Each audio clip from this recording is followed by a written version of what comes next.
Alright, bro. I've got. Alright, so today I'm testing the new microphone that had arrived like 2 days ago. And it is completely new, and I like this so much because it sounds very well, and yeah, it's just basically very good. So last time I left at the page 68. Well, I got a right to have a light. You go and get out of my room. You go and get out of my room. I ain't wanted in the bunkhouse, and you ain't wanted in my room. Why ain't you wanted? Lenny asked. 'Cause I'm black. They play cards in there, but I can't play because I'm black. They said I stink. Well, I tell you, you you all you all of you stink to me. Lenny flapped his back, hands helplessly. Everybody went into town, he said. Slim and George and everybody. George says, I gotta stay here and not get in no trouble. I seen your light. Well, what do you want? Nothing. I seen your light. I thought I could just come in and said. Crooks stared at Lenny, and he reached behind him and took down the spectacles and adjusted them over his pink ears and started again. I don't know what you're doing in the bar anyways. He complained. You ain't no Skinner. They're, they's no call for a bucker to come into a barn at all. You ain't no Skinner. You ain't got nothing to do with the horses. The pub, Lenny repeated. I come to Smith pub.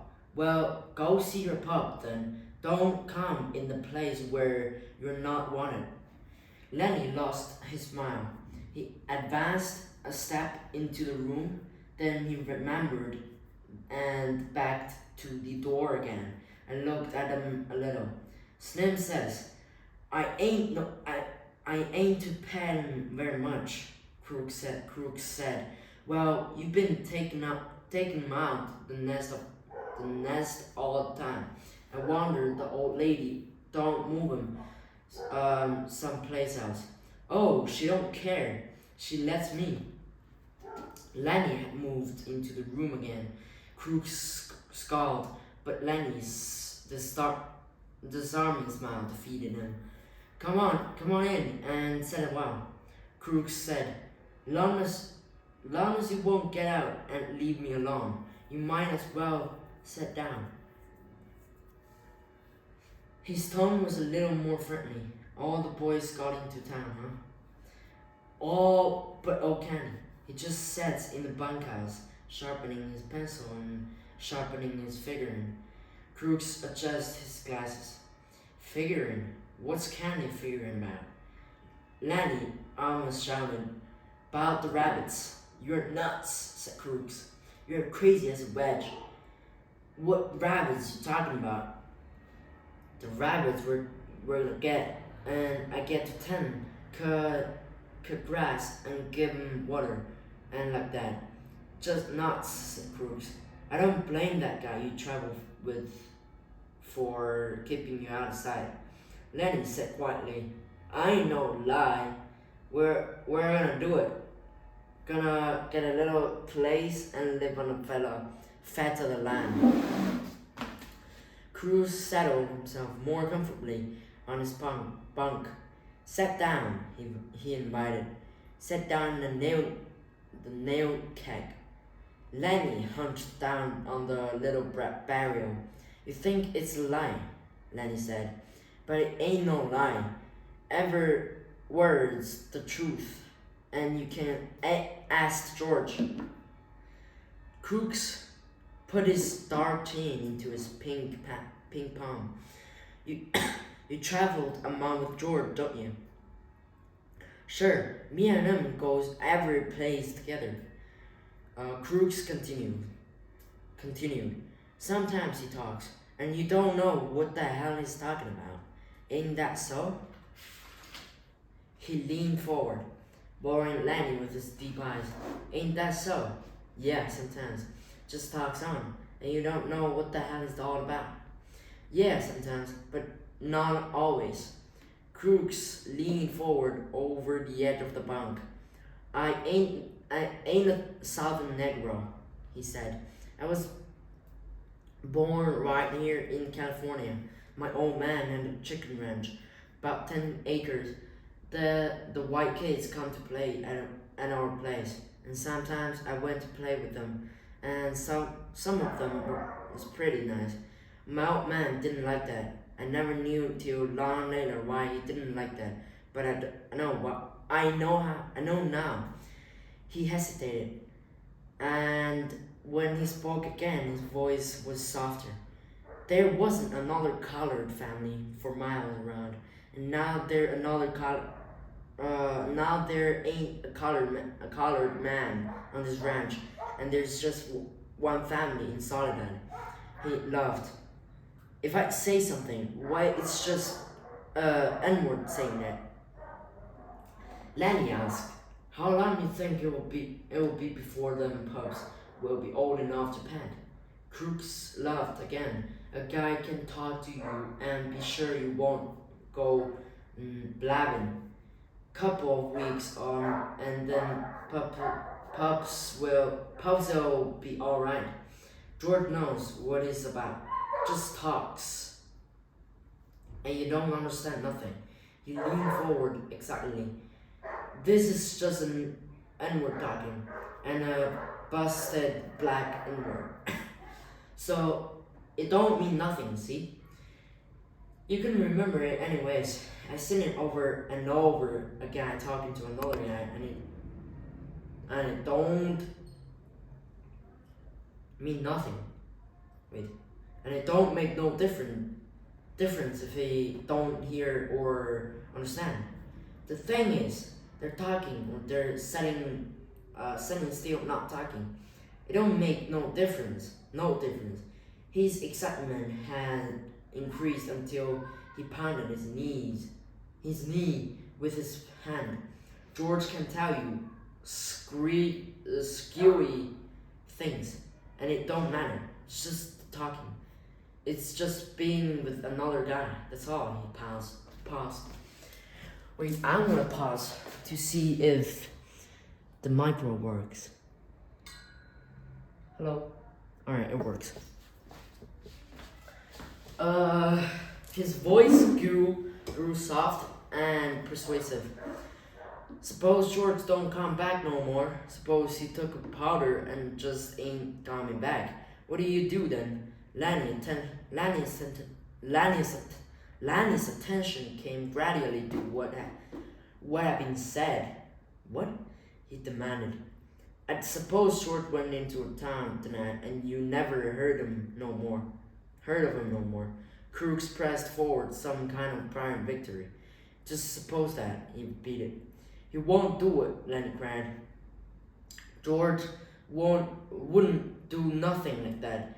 I've been with George a long time. He'll come back tonight, but the doctor was too much for him. Don't you think he will?" Crook's face lighted with pleasure in his torture. "Nobody can tell what a guy do," he observed calmly. "Let's say he wants to come back and can't. Suppose he gets killed or hurt, so he can't come back." Lenny struggled to understand. "George won't do nothing like that," he repeated. "George is careful. He won't get hurt. He ain't never been hurt, 'cause he's careful." "Well, just suppose he don't come back. What'll do then?" Lenny's face wrinkled with apprehension. "I don't know. Say, what are you doing anyways?" he cried. "This ain't true. George ain't got hurt." Crooks bored in on him. Want me to tell you what it will happen? They'll take it to the booty catch. They'll die, they'll tie you up with a collar like a dog. Suddenly, Lenny's eyes centered and grew quiet and mad. He stood up and walked dangerously toward Crooks. Who hurt George? He demanded. Crooks saw the danger as it approached him. He edged back on his bunk to get out of the way. I was just supposing, he said. George ain't hurt. He's alright. He'll be back alright. Lenny stood over him. What are you supposing for? Ain't nobody going to suppose no hurt to George. Crooks removed his glasses and wiped his eyes with his fingers. Just sit down, he said. George ain't hurt. Lenny crawled back to his seat on the nail keg. Ain't nobody going to talk no hurt to George, he grumbled. Crooks said gently, maybe you can see now. You got George. You know he's going to come back. Suppose you didn't have nobody. Suppose you couldn't go into the bunkhouse and play Rami because you was black. How do you like that? Suppose you had to sit out here and read books. Sure, you could play horseshoes till it got dark, but then you got to read books. Books ain't no good. A guy needs somebody to be near him. He win. A guy goes nuts if he ain't got nobody. Don't make no difference who's the guy is, long as he's with you. I'll tell you, he cried. I'll tell you, a guy gets too lonely and gets sick. George gonna come back. Lenny reassured himself in a frightened voice. Maybe George come back already. Maybe I better go see. Crooks said, I didn't mean to scare you. He'll come back. I was talking about him myself. A guy sits alone out here at night. Maybe reading books or thinking or stuff like that. Sometimes he gets thinking and he got nothing to tell him what's so and what ain't so. Maybe if he sees something, he don't know whether it's right or not. He can turn to some other guy and ask him if he sees it too. He can't tell. He got nothing to measure by. I seen things out here. I wasn't drunk. I don't know if I was asleep. If some guy was with me, he could tell me I was asleep, and then it would be all right. But I just don't know. Crooks was looking across a room now, looking toward the window. Lenny said miserably, George won't go away and leave me. I know George won't do that. Alright, let's see if it works.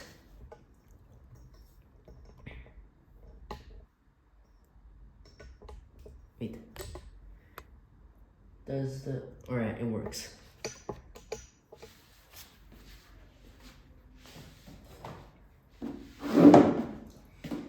The stable bug went on dreamily. I remember when I was a little kid on an old man's kitchen ranch. Had two brothers. They were always near me, always there. Used to sleep right in the same room, right in the same bed, all three. Had a strawberry patch. Had a alfalfa patch.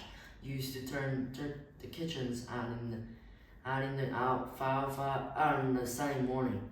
My brothers sat on a fence rail and watched them white chickens they was. Gradually, Lenny's interest came around to what was being said. George says we're gonna have alfalfa for the rabbits. We're rabbits. We're gonna have rabbits and a bear batch. You're nuts. We are too. You asked George. You are nuts. Crooks were scornful. hundreds of men come by on the road and on the ranches with their bundles on their back and the same thing in their heads. Hundreds of them. They come and they quiet and they quit and go on. And every time one's got a little piece of land in his head, and never a goddamn one of them ever gets it. Just like Kevin, everybody wants a little piece of land. I read plenty of books out there. Nobody never gets to heaven, and nobody gets no land. It's just in their head. They're all the time talking about it, but it's just in their head. He paused and looked toward the open door, for the horses were moving restlessly, and halter chains clanked. A horse whinnied. I guess somebody's out there, Crook said. Maybe Slim. Slim comes in sometimes 2-3 times a night. Slim's a real skinner. He looks out for his team. He pulled himself painfully upright and moved toward the door. That you, Slim? He called. Candy's voice answered. Slim went in town. Say, you seen Lenny? You mean the big guy? Yeah, seen him around any place. He's in here, Crook said shortly. He went back to his bunk and lay down. Candy stood in the doorway, scratching his bald wrist and looking blankly into the lighted room. He made no attempt to enter.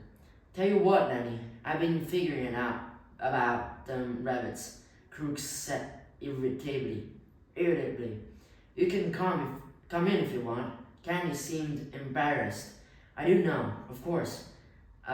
If you want me to, come on in. If everybody's coming in, you might just as well. It was difficult for Crooks to conceal his pleasure with anger. Candy came in, but he was still embarrassed. You got a nice and cozy little place in there, he said to Crooks. Must be nice to have a room all to yourself this way. Sure, said Crooks. And a manure pile under a window. Sure, it's swell. Lanny broke in. You said about the rabbits. Candy leaned against the wall beside the broken collar while he scratched the wrist stump. I've been here a long time, he said, and Crook's been here for a long time. This is the first time I've ever been in his room. Crook said darkly. Guys don't come into colored man's room very much. Nobody been here but Slim. Slim and the boss. Candy quickly changed the subject. Slim's as good a skinner as I've ever seen. Lenny leaned toward the old swamper. About them rabbits, he insisted. Candy smiled. I gotta figure it out. We can make some money on them rabbits if we go about it right. Alright, but I get to Lenny broke in. George says I get to Tenham. He promised. Alright, that's for today. If you liked the video, please subscribe, and I will see you in the next video from page 75. Alright, bye.